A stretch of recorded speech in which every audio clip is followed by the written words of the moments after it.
Hola de nuevo, soy Feregrino y esta vez les voy a hablar de REST. REST es un acrónimo que traducido al español significa transferencia de estado representacional. ¿Recuerdan hace algunos videos cuando les hablé de lo que son las APIs? Pues bien, REST es una forma de crear APIs y fue introducida en el año 2000 por Rod Fielding en su disertación doctoral. Pero bueno, después de saber ese poquito de historia, les cuento que REST es una arquitectura que propone una serie de principios que permiten crear sistemas que sean de fácil acceso y estándares para casi cualquier aplicación o dispositivo que tenga una conexión a Internet. Para comenzar a entender cómo se crean las aplicaciones basadas en REST, es importante entender una cosa sobre ellas, y es que las aplicaciones que crees con esta arquitectura son aplicaciones y sistemas basados en recursos, no en acciones. Por ejemplo, podrías pensar en una aplicación que se encarga de gestionar órdenes de una pizzería. En esa aplicación, la pizza es un recurso, mientras que crear pizza o hornear pizza es una acción. Asimismo, la orden sería un recurso, mientras que crear orden es una acción. Del mismo modo, el repartidor es un recurso, mientras que enviar repartidor es una acción. Entonces recuerda, las aplicaciones que utilizan la arquitectura REST son aplicaciones basadas en recursos. Ahora sí vamos a ver los principios en los cuales están basadas las aplicaciones REST. El primer principio es uno muy sencillo, y es que las aplicaciones que están basadas en REST siempre son aplicaciones basadas en cliente-servidor, es decir, hay un cliente que consume lo que un servidor almacena o genera. Sobre esto creo que no hay mucho que hablar.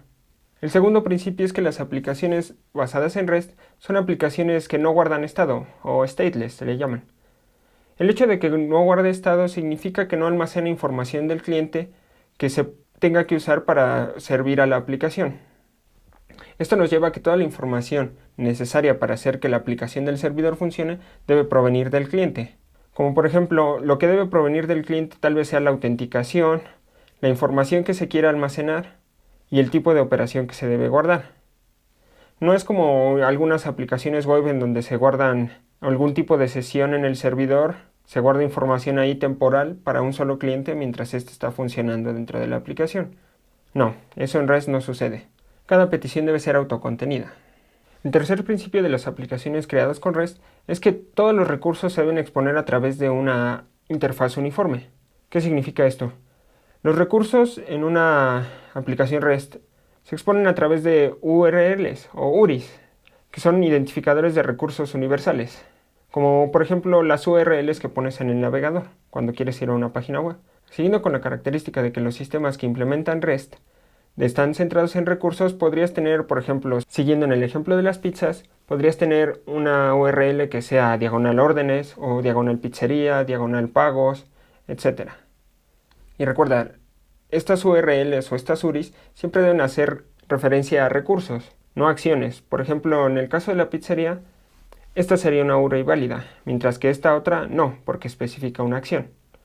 Otra cosa que es importante mencionar dentro de este principio de la interfaz uniforme, tal vez te sonará un poco absurdo, pero dentro de la petición no va como tal el recurso, sino una representación. Después de todo, ¿quién intentaría mandar una pizza por internet?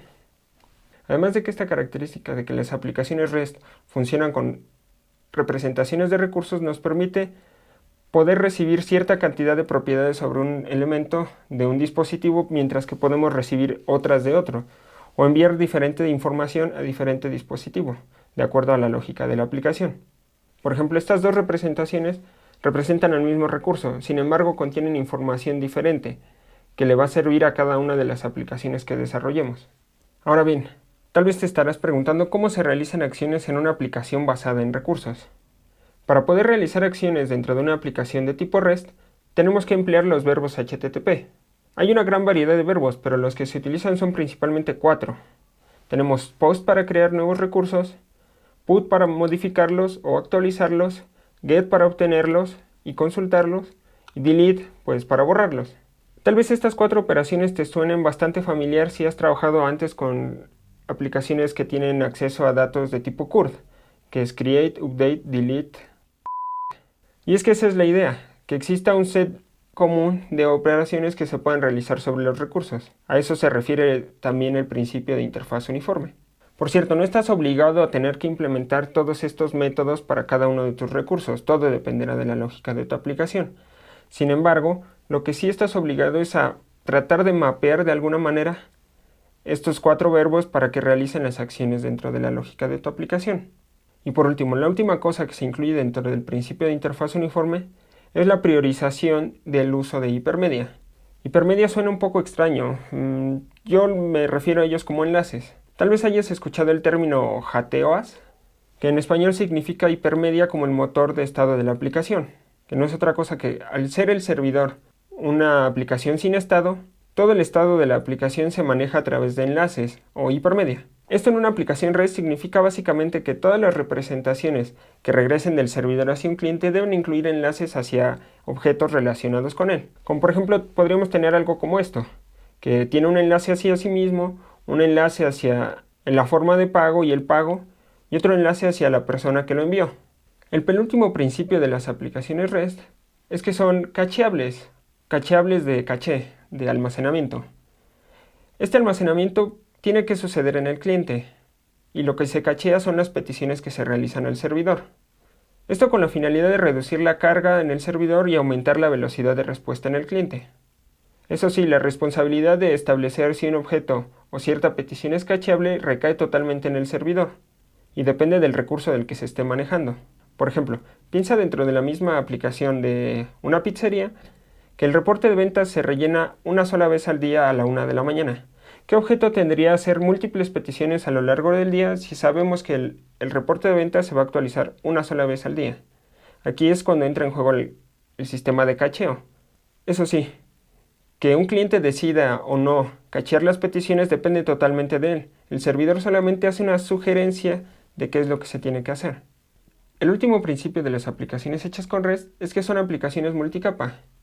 Esto básicamente significa que el cliente ni debería saber ni debería interesarle si está conectado directamente con el servidor, o si hay una capa intermedia que esté entre él y el servidor.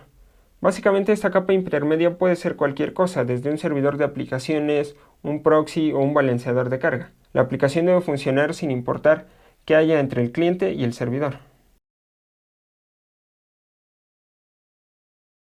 De nueva cuenta, y como con casi todos los principios de los que les he hablado en este canal, no estás obligado a implementar los principios de REST al 100%.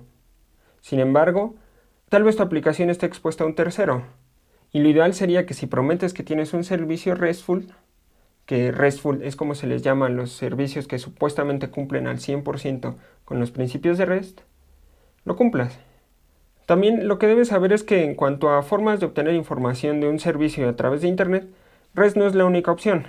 Por ahí existen otras formas de comunicación, por ejemplo el corporativo protocolo SOAP y el más reciente y moderno GraphQL, pero estos dos se merecen un video por sí solos. Y bien, para terminar hay que decir que si estás planeando en hacer una aplicación REST y comenzar desde cero hoy, no tienes que hacerlo solo. Seguramente hay un framework para el lenguaje de tu preferencia. Por ejemplo está Sinatra y Grape para Ruby, está Loopback y Express.js para JavaScript, Slim y Silex para PHP y Nancy y Web API para C#. Pues bueno, eso es todo por este video, espero les haya servido y les haya resultado de utilidad. Y si así fue, les pido que se suscriban si aún no lo han hecho, que compartan este video en la escuela o en el trabajo con alguien que le pueda interesar y que pues desde luego le den un me gusta. Bueno, nos vemos la próxima.